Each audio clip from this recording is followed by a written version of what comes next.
बिस्मिल्लाहिर्रहमानिर्रहीम। News and views with Hasnain Khwaja के साथ मैं हूँ हसनैन ख्वाजा। इन्ना लिल्लाहि व इन्ना इलैहि राजिऊन। नाज़रीन, आज पूरा पाकिस्तान अपने उन बहादुर सपूतों की शहादत पर जहाँ फ़ख्र महसूस कर रहा है, वहाँ पर सब लोग, पूरी कौम इन बहादुर सपूतों के ख़ानदान के दुख में बराबर के शरीक है।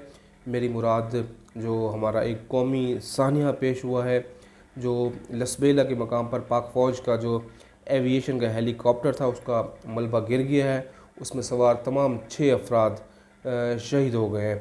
शहीद होने वालों में core commander Quetta lieutenant general Sarfaraz Ali, DG जो थे कोस्ट गार्ड, वो दीगर 4 और ब्रिगेडियर पायलट मोमिन पायलट और दीगर एक जो चीफ़ क्रू थे, वो शहादत का रुतबा उनको मिला है।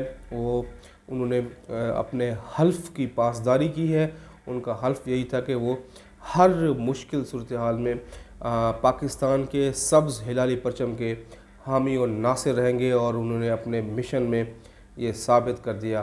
तर्जमान पाक फ़ौज की जानब से जो बयान जारी किया गया है उसमें यही कहा जा रहा है कि ये जो हादसा था ये बेसिकली मौसम की ख़राबी की वजह से पेश आया।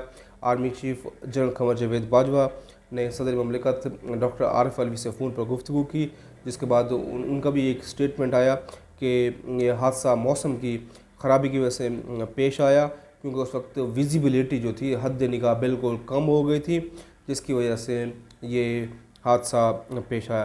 लेकिन ज़ाहिर बात है, ये एक बहुत वीआईपी शख्सियत इस हेलीकॉप्टर में सवार थी, कोर कमांडर, और वो भी सिदरन कमांड के। तो आर्मी चीफ़ के बाद जो सबसे अहम पर्सनैलिटी होती है, जो शख्सियत होती है, वो कोर कमांडर ही होता है। ये कोर कमांडर मिशन पे जा रहे थे। कोर कमांडर की मूवमेंट जो होती है वो वीवीआईपी मूवमेंट कंसीडर की जाती है। जो हेली इस्तेमाल हुआ वो भी बहुत सेफ हेली था, और उसमें जो पायलट थे, जो माउन पायलट थे, वो भी वन ऑफ द बेस्ट जो थे टेक्निकल स्टाफ में उनका शुमार होता था। लेकिन बहरहाल वहाँ पे मौसम की सख्ती की वजह से ये हादसा पेश आया। आज जिस मुश्किल सूरत हाल में उनके ख़ानदान के अफराद गुजर रहे हैं, हम सब उनके शाना बशाना खड़े हैं। मेजर जो कोर कमांडर थे लेफ्टिनेंट जनरल सरफराज अली, उनकी मुख्तलिफ़ वीडियोज़ वायरल हो रही हैं। कश्मीर के हवाले से उनकी एक वीडियो वायरल हो रही है, बलूचिस्तान के अवाम के हवाले से उनकी एक वीडियो वायरल हो रही है। जो यादगार उनकी गुफ्तगू है वो हमेशा वतन की मोहब्बत से सरशार रहे।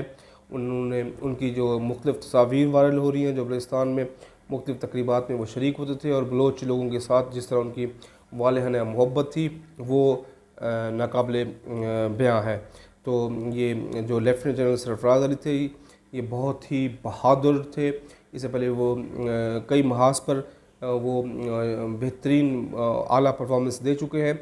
इनको 2 मरतबा तमगा बसालत भी इन्हें नवाजा गया है, और ये DGMI भी रह चुके हैं। तो बल पूरी कौम जो है इनको सलाम पेश करती है, इन शोहदा, क्योंकि हमारे शोहदा जो है वो हमारे माथे का झूमर है, हमारा फ़ख्र है। इनकी कुर्बानियाँ रायगां नहीं जाएंगी।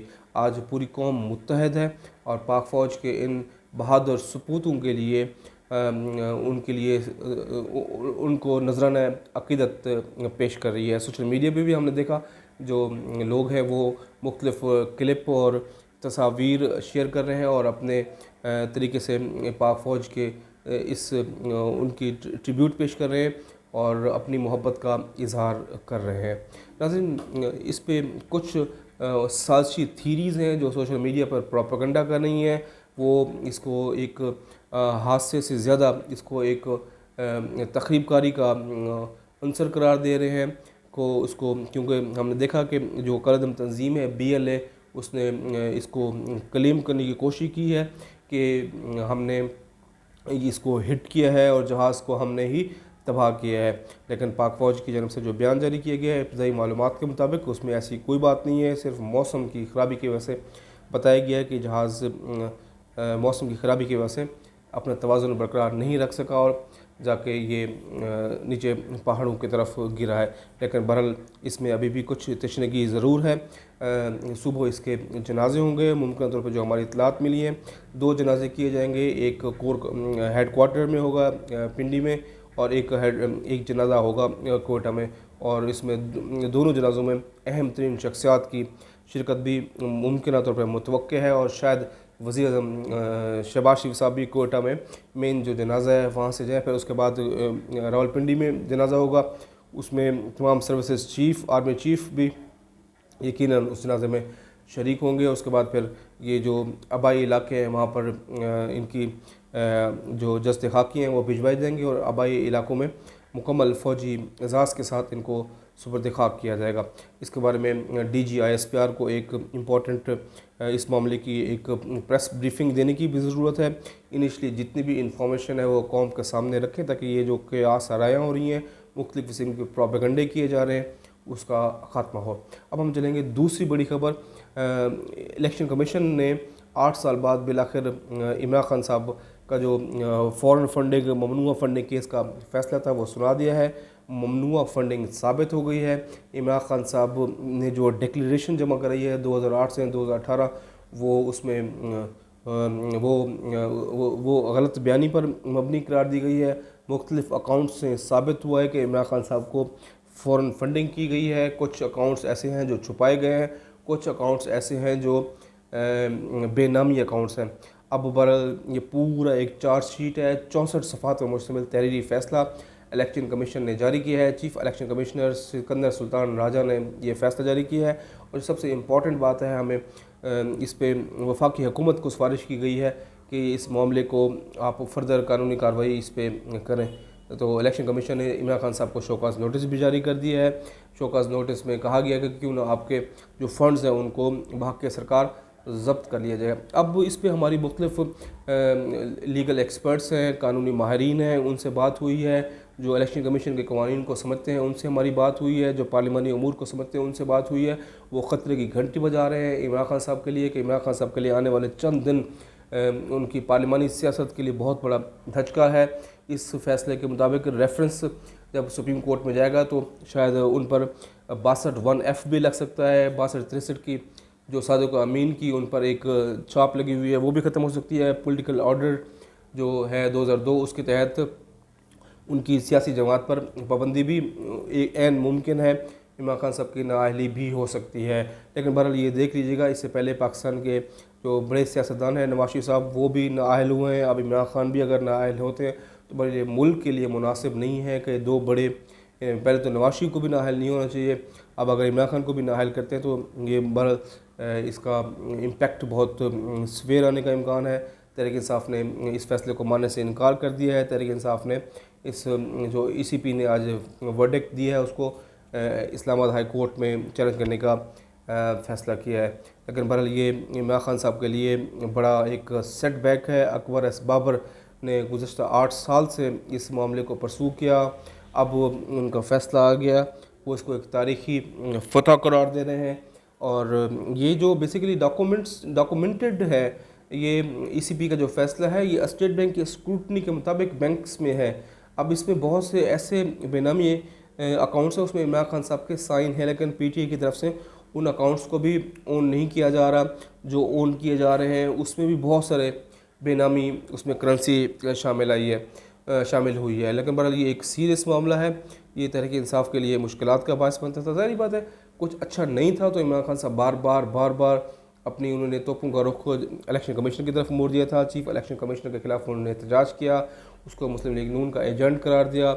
और उन्होंने इलेक्शन कमीशन ने कल रात 8 बजे 8:08 ये ब्रेकिंग न्यूज़ दी थी कि वो आज यानी कि फ़ैसला सुनाएंगे। उससे पहले सुबह इमरान खान साहब तकरीर में ऐलान कर चुके थे और उन्होंने जुमरात का एहतजाज का वहाँ पे कॉल दी थी ECP के ऑफिस के बाहर, क्योंकि पहले ये हमें खबरें थी, हमने भी बताया था कि शायद इस हफ्ते के एंड में जुम्मा को शायद ECP अपना फ़ैसला सुनाए। तो एक फ़ैसले से एक दिन पहले इमरान खान साहब अपनी स्ट्रेटजी थी, लेकिन रात 8 बजे ECP ने अपना फ़ैसला सुनाया। फिर कुछ हमारे सोशल मीडिया पर कंपेन भी चली, कुछ बड़े जो नामवर दानिश्वर हैं, नाम नहाद सहाफ़ी हैं, उन्होंने ECP को कहा कि वो इस कौमी जो सूरत हाल है, जहाज़ की क्रैश की खबर आ गई रात को तकरीबन 11 बजे, उसके तनाजुर में इमरान खान साहब का जो फ़ैसला पेंडिंग किया जाए। तो ये बल नहीं हो सकता कि आइन और कानून के मुताबिक जब फ़ैसले का वक्त मुकर्रर है तो फ़ैसले उसी वक्त में आना चाहिए। अगर 2 दिन बाद मुकर्रर कर देते तो 2 दिन बाद खुदा न खास्ता कोई और साने भी तो हो सकता है। तो बहरहाल ये इस बात की कोई लॉजिक नहीं थी। बहरहाल अब ये पाकिस्तान की सियासत के लिए एक इम्पॉर्टेंट डेज़ हैं। वफाकी हुकूमत ने इस पर मुख्तलिफ़ किस्म की स्ट्रेटजीज़ पे काम शुरू कर दिया है। वज़ारत कानून को टास्क दे दिया गया है, वज़ारत दाखिला को टास्क दे दिया गया है, वज़ारत पाली अमूर को टास्क दे दिया गया है। 3 ऑप्शंस हैं, उस पर गौर किया जा रहा है।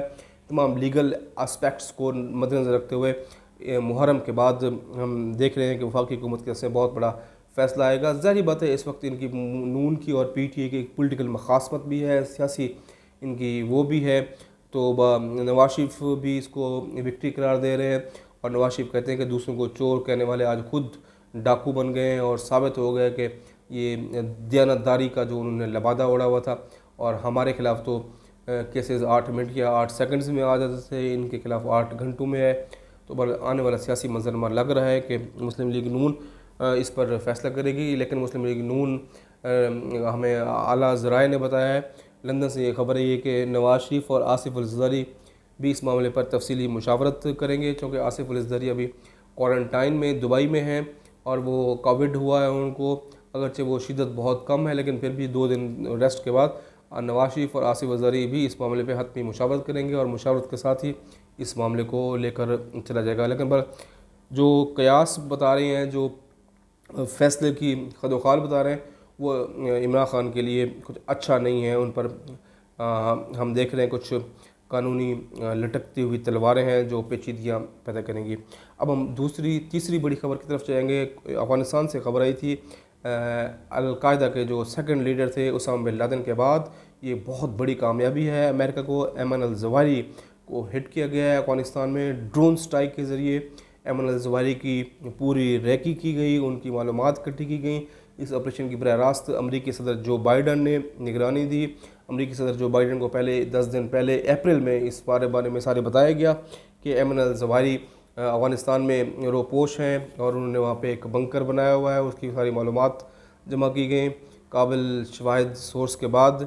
उसको फिर इस ऑपरेशन से पहले जो बाइडन को पूरी ब्रीफिंग दी गई, CIA के और तमाम मुतल्लिका हुकाम बैठे और बाइडन ने उसकी मंजूरी दी कि वही इसका सिविल जो है ना वो कैजुअलिटीज़ नहीं होनी चाहिए। अब इस पे बहुत किस्म की इंटरनेशनल मीडिया पे सवालात उठाए जा रहे हैं कि कहाँ से एयर स्पेस हुआ, कैसे ड्रोन अटैक किया। एक नई इस पर स्टोरी है, इस पर हम आपको आने वाले दिनों में मज़ीद तफसीलात बताएंगे। लेकिन बाइडन ने जो कौम से खिताब किया, उन्होंने कहा कि अमेरिका अपने दुश्मन को हमेशा मारता है और इंसाफ हो गया है। 9/11 में ऐमन अल-ज़वाहिरी मुलव्वस थे और हमने ऐमन अल-ज़वाहिरी को ठिकाने लगा दिया है। ऐमन अल-ज़वाहिरी की हलाकत के बाद किसी किस्म का कोई DNA टेस्ट उनका नहीं लिया गया, लेकिन उनकी जो फैमिली के कुछ लोगों से पहले उन तक क्रेडिबल इंफॉर्मेशन मौजूद थी अमेरिका के बाद। तो लेकिन वो उनको 100% इस बात की इतला कन्फर्मेशन है कि ऐमन अल-ज़वाहिरी ही हलाकत हुई है। अलबत्ता अल-कायदा की तरफ से अभी तक कोई इस पर नहीं आया, लेकिन तालिबान ने इस मामले पे अपने शदीद कंसर्न्स दिए हैं कि अमेरिका ने कैसे उनकी इजाज़त के बगैर उनकी जो सॉइल है उसकी खिलाफ वर्जी की है। तो ये बहरहाल आने वाले दिनों में इस पर देखेंगे कि तालिबान और अमेरिका के दरमियान महाजरी भी हो सकती है, कशीदगी भी हो सकती है। कतर अकॉर्ड की खिलाफ वर्जी करार दे रहे हैं। मुमकिन तौर पर कुछ इस पर स्पेकुलेशंस की जा रही हैं कि शायद पाकिस्तान ने एयर स्पेस दिया है, ड्रोन अटैक पाकिस्तान की एयर स्पेस से ही गया है और वहाँ पर हुआ है। इस बारे में बहरहाल अभी तक कोई सरकारी मौक़िफ़ नहीं है, लेकिन बहरहाल इस पर तर्जमान दफ्तर ख़ारजा को, वज़ीर ख़ारजा बिलावल भुट्टो को बाज़ाब्ता प्रेस कॉन्फ्रेंस करनी चाहिए, बताना चाहिए हक़ाइक़ क्या हैं, क्योंकि इसको मुख्तलिफ़ किस्म की चीज़ों से रजीम चेंज ऑपरेशन, अभी army chief general Qamar Javed Bajwa की जो अमरीकी हुकाम से मुलाकात है, सब चीज़ों को आपस में जोड़ के एक नया सियासी समझें खिचड़ी पकाई जा रही है। और सोशल मीडिया पे भी लोग मुख्तलिफ़ किस्म के आपको मालूम है कि टारगेट भी करते हैं। तो बेहतर यही है कि इसके बारे में आज सुबह वज़ारत ख़ारजा की तरफ से एक इम्पॉर्टेंट प्रेस कॉन्फ्रेंस होनी चाहिए, वजाहत बयान की जाए, वरना आप जानते हैं कि पाकिस्तान से मुतल्लिक़ ख़बरें इंटरनेशनल मीडिया से जारी हो जाती हैं। यूसुफ ज़ग़लानी की वो ख़बर मशहूर याद है आपको कि यूसुफ ज़ग़लानी ड्रोन हमलों की मज़म्मत करते थे, लेकिन इंटरनेशनल मीडिया वाशिंगटन पोस्ट ने गलबन ये खबर शाये कर दी थी कि यूसुफ रज़ा गिलानी अमेरिका को कहते हैं कि ठीक है आप अटैक करते रहें, और वैसे ही अवामी सतह पर वो मज़म्मतें करते हैं। तो बहरहाल ये इससे पहले जो भी हक़ाइक़ हैं कौम के सामने रखना चाहिए। पार्लिमान को भी इस मामले पे इत्मीनान में लेने की बहुत अशद ज़रूरत है। उम्मीद है कि आपको हमारा ये वीडियो पसंद आया होगा। मैं आपसे गुजारिश करना चाहता हूँ कि जिन दोस्तों ने अभी तक हमारे चैनल को सब्सक्राइब नहीं किया वो हमारे चैनल को सब्सक्राइब करें, लाइक किया करें, कमेंट किया करें, इसको शेयर ज़रूर किया करें अपने दोस्तों के साथ, इसको मुख्तलिफ ग्रुप्स में भी शेयर करें। आज के लिए इतना ही। अपने दोस्तों का, रिश्तेदारों का, फैमिली का, सबका बहुत ख्याल रखें। तब तक के लिए अल्लाह हाफ़िज़।